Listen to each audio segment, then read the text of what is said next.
সন্তান একদিন ঘরে আসছে, বাবাই বলতে আছে, সন্তান কখন আসলা? বলে একটু আগে আসছি। বাবাই তো বুড়া মানুষ, স্মৃতিশক্তি হারায় ফেলাইছে, মাথায় কিছু থাকে না। একটু পরে আবার বলতে আছে, ও সন্তান কখন আসলা?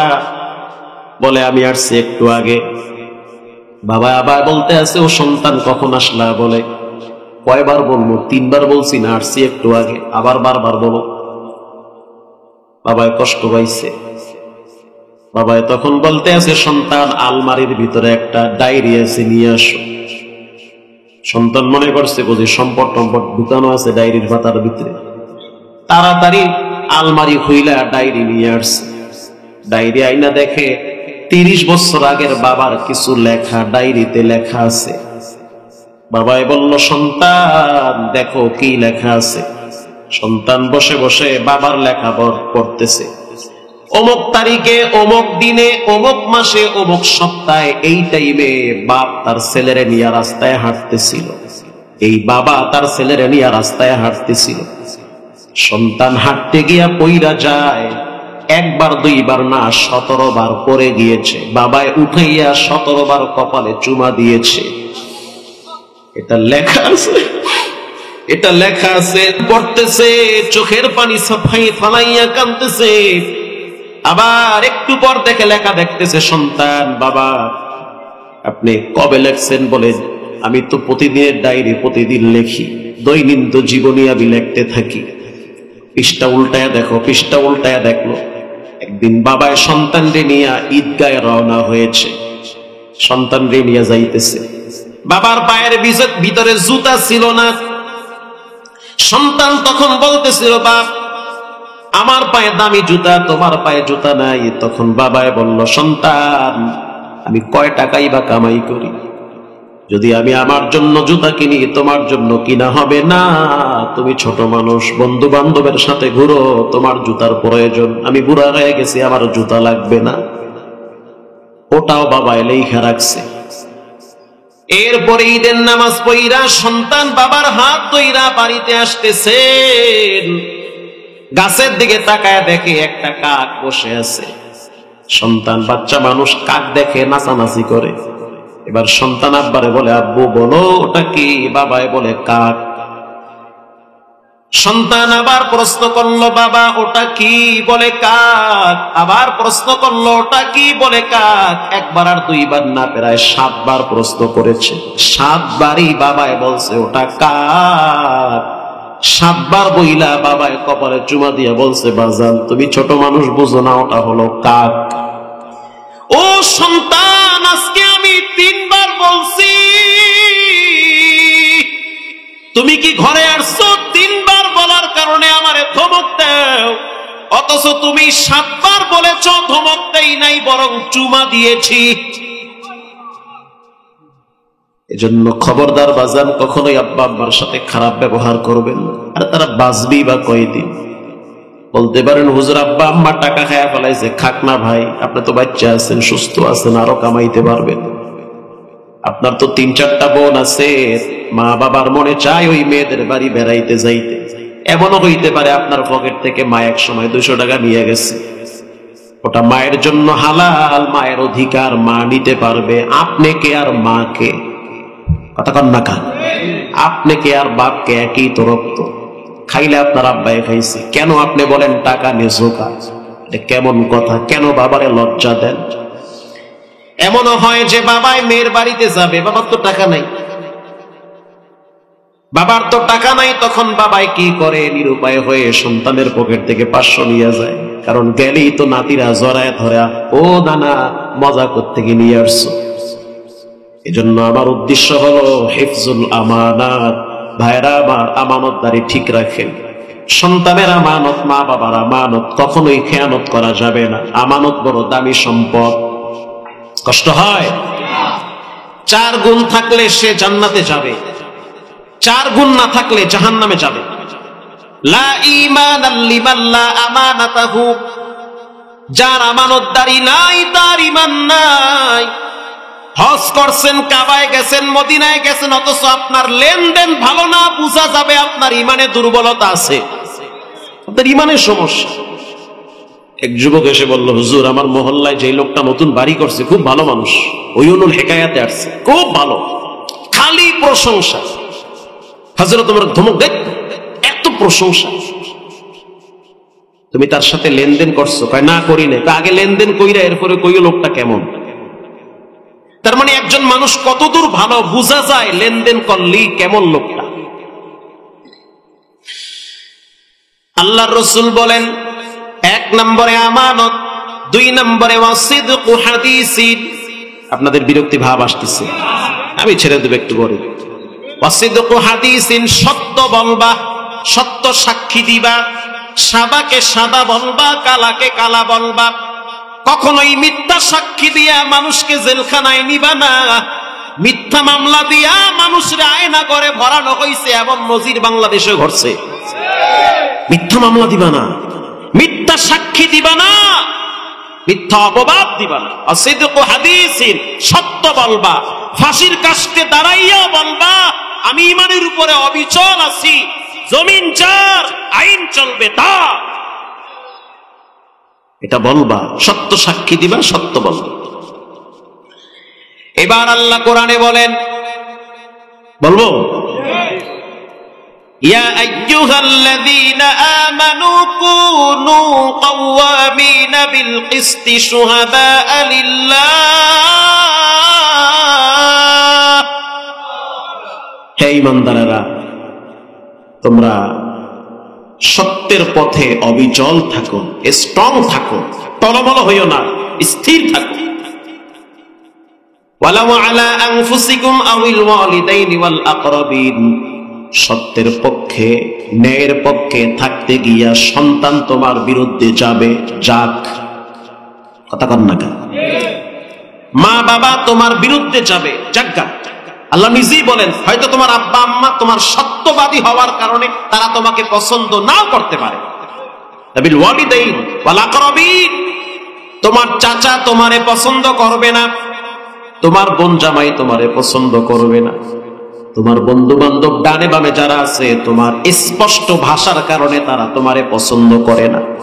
তুমি যা বলার সামনে বুক ফুলায় বলো, স্পষ্ট বলো, সত্য বলো, গোপনে গাপনে মুনাফিকি করো না, তুমি মুমিন, এটাই তোমার পরিচয়। কে রাগ করলো, কে বেজার হইলো দেখার টাইম নাই। আল্লাহ বলেন, আবিল ওয়ালিদাইনি ওয়াল আকরাবিন, নিকট আত্মীয়রাও যদি দূরে চলে যায়, যাক, তোমার রব তোমার পক্ষে আছে, আল্লাহ তোমার পক্ষে আছে। দুই নম্বরের গুণ, সত্যবাদী হও। ওয়া হুসনু খালিকাতিন, উত্তম চরিত্রবান হও, উত্তম আখলাকওয়ালা হও। ইলেকশনের সময় দেখা যায় কার আখলাক কদ্দুর ভালো। 100 টাকার নোট পাইয়া 2 কাপ চা, 3টা বিড়ি, কয়েকটা বিস্কুট, এরপরে বেনামাজি হারামখোর সুদখোরের টিপ দেয়, কথা কন না কা? ওই 100 টাকারই ঈমান আপনার, 500 টাকারই ঈমান। আল্লাহর হাবিব বলেন, ওয়া হুসনু খালিকাতিন, উত্তম আদর্শ। 4 নম্বরের সংকেত, 4টা বিষয় আলোচনা করলে ফজর হয়ে যাবে। 4 নম্বরে রাসূল বলেন, ওয়া ইফাতু ফি তাবাতিন, যা খাবা হালাল খাবা, হারাম খাইও না, হারাম খাইয়া সেজদা দিলে কবুল হবে না। হালালের ভিতরে বরকত, হারামে বরকত নাই। হারাম খাইয়া নামাজ পড়বা, কবুল হবে না। হারাম খাইয়া মসজিদ বানাবা, লাভ হবে না।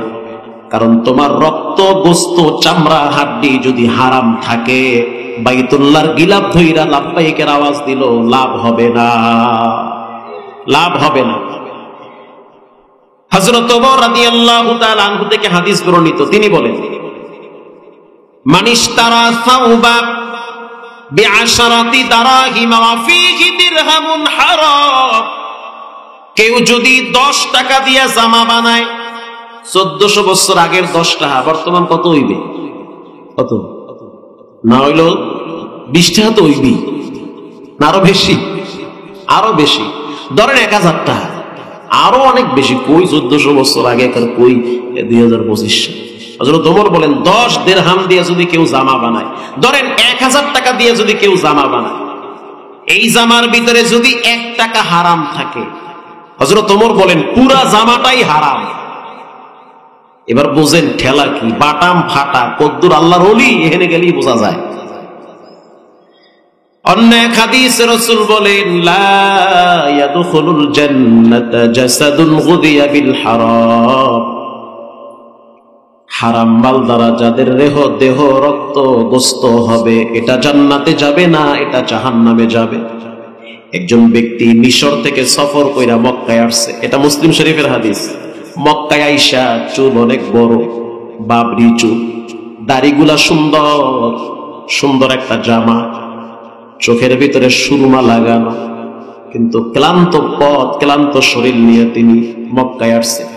আইসায় দুইটা হাত তুইলা কাবার দিকে ফিরা দোয়া করতে আছে, মালিক তুমি আমারে মাফ করো, আব্বারে মাফ করো, সন্তান মাফ করো, লম্বা দোয়া। আল্লাহর হাবিব বলতে আছে, আফসোস তার দোয়া কবুল হয় নাই, কারণ তার জিহ্বা নাপাক, তার রক্ত নাপাক, তার পেটে হারাম মাল ঢুকছে। এজন্য যতই কান্দুক, যতই দোয়া করুক, তার দোয়া আরশে আজিমে যায় না। বুঝে নেবার উপায়টা কি? আমাদের ইচ্ছায় অনিচ্ছায় নয় ছয় করে কত পয়সা হারাম কায়দা খাইতেছে। প্রিয় ভাইরা আমার, হারাম থেকে যদি বাঁচতে চান তাহলে আপনার ভিতরে আল্লাহর ভয় লাগবে, তাকওয়া অর্জন করতে হবে। আমি ছোট্ট একটা ঘটনা বলে তোমার দিকে চলে যাব। হালালে কি বরকত আর হারামে কি অশান্তি। কুত্তা যদি কোনো ব্যক্তির শরীরে ঘেঁষা দেয়, কুত্তা চেনেন তো? না চেনেন না? কুকুর এই কুকুর যদি কারো শরীরে ডলা দেয়, কুত্তার শরীর যদি ভিজা থাকে, ভিজা শরীর নিয়ে ডলা দিলে কাপড় কি পাক না নাপাক? নাপাক। অথবা কুত্তার শরীর কোনো পানি নাই, আপনার শরীরে পানি আছে, ঘষা লাগছে, পাক না নাপাক? নাপাক। কুত্তা যদি কোনো বর্তনে মুখ দেয় 7 বার ধোয়া লাগে। বিলাই হালাল প্রাণী। বিড়ালের একটা অভ্যাস হলো, যদি বিড়াল কিছু খায়, বিশেষ করে বিলাই তো ইন্দুর খায়, ইন্দুর খাইলেও দেখবেন মরাটা খায় না, জেতাটা খায়। কথা কম না খায়, জেতাটা খায় বিলাই। বিলাই তো এমন একটা প্রাণী, এটার আওয়াজটাও শুনতে মজা লাগে। বিলাইয়ের আওয়াজ বাচ্চারা খেলাধুলা করে। বিলাই কোলে নিয়ে আবু হুরায়রা মাঝে মাঝে নবীর দরবারে গিয়ে বয়া থাকতো। বিলাই হলো হালাল। হালাল মানে এই না যে আপনি জব দিয়ে খাইতে হবে, এইটা না। প্রিয় ভাইরা আমার, এজন্য বিলাইকে মানুষ লাথিও মারে না, উষ্টাও মারে না, বরং বিলাইকে মানুষ আদর করে। ওরা আদর করলে বুকে টাইনা নেয়। কিন্তু কুকুর হারাম প্রাণী। কুত্তা যদি কারো ঘরে থাকে, সেই ঘরে রহমতের ফেরেশতা আসেন। কিন্তু আমাদের শিক্ষিত সমাজ, আমাদের আধুনিকতার ছোঁয়া আমাদেরকে এমন জায়গায় পৌঁছায় দিছে, কুত্তা কোলে নিয়ে ঘুমায়, কুত্তার লাগে চুমাচুমি করে। কি কি ঠিক? এইটা ঠিক। গুলশানে এক বিয়ে, গুলশান নাম শুনছেন না? ওই যে গুলশান একদম ওই ঝিলপাড়ের পাশে বিশাল অনুষ্ঠান। অনুষ্ঠানের ভিতরে বরযাত্রী আইতে আছে। বরযাত্রী পিছে পিছে যায়, বরের সামনে কুত্তায় যায়। কুকুর যাচ্ছে। সিকিউরিটি গার্ড ধমক দিচ্ছে, কুত্তা মুত্তা হারাম। আর একজনে কয়, চুপ কর, সাবধান, এটা কিন্তু বরের কুত্তা, এটা বরের কুত্তা। তার মানে বরের লাগে যদি কুত্তা থাকে, কুত্তার দামও বাড়ে। আর একজনে কয়, ও মারাইস না, তোরে বেচলেও তো কুত্তার সাবানের টাকা হইবে না। কুকুরের শ্যাম্পুর মূল্য হলো 40 লক্ষ টাকা। পত্রিকায় পড়ছে, গুগলে সার্চ দেন, 40 লাখ টাকা কুকুরের শ্যাম্পু। তাহলে বুঝেন কুত্তার দাম কত আমগো দেশে। কুত্তা মরলে বিচার হয়, মানুষ মরলে বিচার হয় না। এর নাম হলো সোনার বাংলাদেশ। এজন্য যদি ন্যায় এবং ইনসাফ থাকে এই বাংলাদেশের ভিতরে, কোন মানুষ কারো উপরে জুলুম করতে পারবে না। দোকানের শাটার খুইলা বাড়ি গিয়া ঘুমাইবে, কোন মায়ের সন্তান নাই তার দোকানে হাত দেওয়ার আগে 3 বার চিন্তা করবে, সকালবেলা হাত থাকবে না। ঠিক কথা। যে যাই বলুক, শান্তি প্রতিষ্ঠিত হবে। সব ভুয়া কথা, মিছা কথা। শান্তি প্রতিষ্ঠিত হবে একমাত্র কোরআন দ্বারা। এর বাইরে শান্তি কোনোদিন প্রতিষ্ঠিত হবে না। প্রিয় ভাইয়েরা আমার, এজন্য হালালের মূল্য অনেক বেশি। আল্লাহ কোরআনে বলেন, ইয়া আইয়ুহার রাসূল কুলু মিনাত তাইয়্যিবাত, নবী আপনিও হালাল খান। আপনাকে একটু কষ্ট হইতেছে, ওই যে ওটা শুরু হয়ে গেছে, দোয়া করে দিয়ে দুরূদ শরীফ পড়েন। ইয়া আইয়ুহান নাস, হিন্দু তুমিও হালাল খাও। আরে আল্লাহ কয় কি? নাস দ্বারা হিন্দু, খ্রিস্টান, বৌদ্ধ সবাইরে আল্লাহ বুঝাইছে। কত হিন্দু দেখছি ঘরে যেই পরিমাণ শান্তি আছে, ইমাম সাহেবের ঘরেও হেদ্দুর শান্তি নাই। সব ইমাম কই নেই, আবার পেছ লাগাই দিয়ে না। কিছু হিন্দু আছে মিথ্যা বলবে না, কথা কন না, মিথ্যা বুঝি না, দুধের ভিতরে পানি দেয় না। কিন্তু এমনও বাঙালি দেখছি, ওই যে খোলা মরা ঘাট থেকে বিশাল একটা বালতির ভিতরে দুধ লইছে, ওই দুধ নিয়ে নৌকায় উঠছে, যাইবে কামরাঙ্গীশ্বরে নদী পার হইয়ে। এখন দুধ যখন নদীর মাঝখানে গেছে, চিন্তা করলে এত পানির মধ্যে দুধ, কিছু বরকত নেওয়া লাগে। এবার বড় একটা গাবলা দিয়া বুড়িগঙ্গার পানির বরকত দেখি ঢালতে আছে। তার মানে আগে মানুষ দুধে পানি দিত, এখন পানিতে দুধ দেয়। পানিতে দুধ দেয় মুসলমান, খাদ্যে ভেজাল দেয়। আম যেইটা পাকবে 3 মাস পরে, সেইটা 3 মাস আগে মেডিসিন দিয়া পাকায়া বিষ খাওয়ায়, বিষ খাওয়ায়। মাছের ভিতরে বিষ, খাইতে আছে, মরতে আছে। এই মুসলমান। আবার অনেক বিধর্মী দেখছি মিথ্যা বলবে না, 9-6 কইরা পয়সা কামাবে না, ওজনে কম দেয় না, খাদ্যে ভেজাল দেয় না। পরে চিন্তা করে দেখলাম এত সুন্দর তার আখলাক, শুধু ইমানটা না থাকার কারণে জান্নাতে যেতে পারবে না। বাকি এই যে ভালো কাজগুলা করলো, এজন্য তার ঘরে শান্তি থাকবে। সন্তানরা কথা শুনে, সন্তানরা কথা শুনে। কারণ হারাম খাওয়াইলে ছেলে মেয়েরা পশুর মতো আচরণ করে। হারাম খাওয়াইলে, এই নিয়ে কিল্লেকে এই আলোচনা ধরলাম, এত সময় লাগবে মেলা। হারাম আর হালাল দুইটা আল্লাহ আলাদা করে দিয়েছেন। আল হালালু বাইনুন ওয়াল হারামু বাইনুন, দুইটাই আলাদা। এটার ভিতরে যেটা সন্দেহযুক্ত খাবার, ওটার থেকে যারা বাঁচবে আল্লাহ তাদেরকে কোরআনের জ্ঞান দান করবে। জুনায়েদ বাগদাদী রাহমাতুল্লাহি আলাইহি তিনি নিজে ঘটনা বর্ণনা করেন। তার সহপাঠীর নাম হলো শায়েখ শিবলি রাহমাতুল্লাহি আলাইহি, আল্লাহর ওলি। যেমন উজানিতে ঘুমিয়ে আছেন কারি ইব্রাহিম সাহেব রাহমাতুল্লাহি আলাইহি, আল্লাহর ওলি, এতে কোনো সন্দেহ আছে? আছে? কার রোমায় উজানি চেনে, কার রোমায় কচু আছে? দেশ তো অনেক দায়, আমি ঘুরছি বাহিরে, অনেক দেশে গেছি। তো যখনই কই যে উজানি কচুয়ায় গেছি ওয়াজ করতে, ও উজানি, উরি সুবহানাল্লাহ, এত মাওলার জিকিরের ফ্যাক্টরি। উজানির আল্লাহর ওলি যখন জিকির করত, লা বইলা যখন টান মারত, পুষ্কুনের পানি একদিকে উঠা যাইতো, ইল্লাল্লাহ যখন বলতো, পানি আইসা ধ্রাম কইরা মাঝখানে পড়ত। তো কারি ইব্রাহিম সাহেব রাহমাতুল্লাহি আলাইহি অনেক বড় আল্লাহর ওলি। এরকম একজন বুজুর্গের নাম হলো জুনায়েদ বাগদাদী। তিনি বলেন, মহল্লার ভিতরে একজন মুসাফির আসছে, মসজিদে আশ্রয় নিছে। এটা মসজিদ না, দুপুরের টাইমে এক মুসাফির বারান্দায় আইয়ে হইয়া রইছে। আর এই মহল্লার একজন গরিব মানুষ পাহাড়ে গিয়া কাঠ কাইটা নিজের পেট চালাইতো, হালাল খাবার খাইতো। কাঠ কাটতে গেলে কিন্তু হাতে ফসকা পইরা যায়, কষ্ট করা লাগে। তো কাঠুরিয়া কাঠ কাইটা যখন বাড়িতে যাইতেছে, তাকায়া দেখলো মসজিদের বারান্দায় একজন লোক শুয়ে রয়েছে। ঠিক আছে, ওকে ফাইন, শুয়ে আছে। বাড়িতে গিয়া কাটতি রাইখা গোসল কইরা জোহরের নামাজ পড়তে মসজিদে আসছে। নামাজ শেষ হওয়ার পরে কাঠুরিয়া মুসাফিরকে প্রশ্ন করলো, বাড়ি কোথায়? বলে ইয়ামেনে। যাবেন কোথায়? দামেস্কে। অনেক দূর, এখানে কেন আসছেন? বলে এখানে একটু ক্লান্তি ভাব দূর করার জন্য, আবার নামাজও পড়তে হবে, সব মিলাইয়া মসজিদটা ভালো লাগছে, এজন্য আল্লাহর ঘরে আশ্রয় নিছি। দুপুরে কিছু খাইছেন? না খাই নাই। ওহো, আপনি না খায়া থাকবেন আর আমি বাড়ি গিয়ে খাবো, এটা তো হতে পারে না। হতে পারে?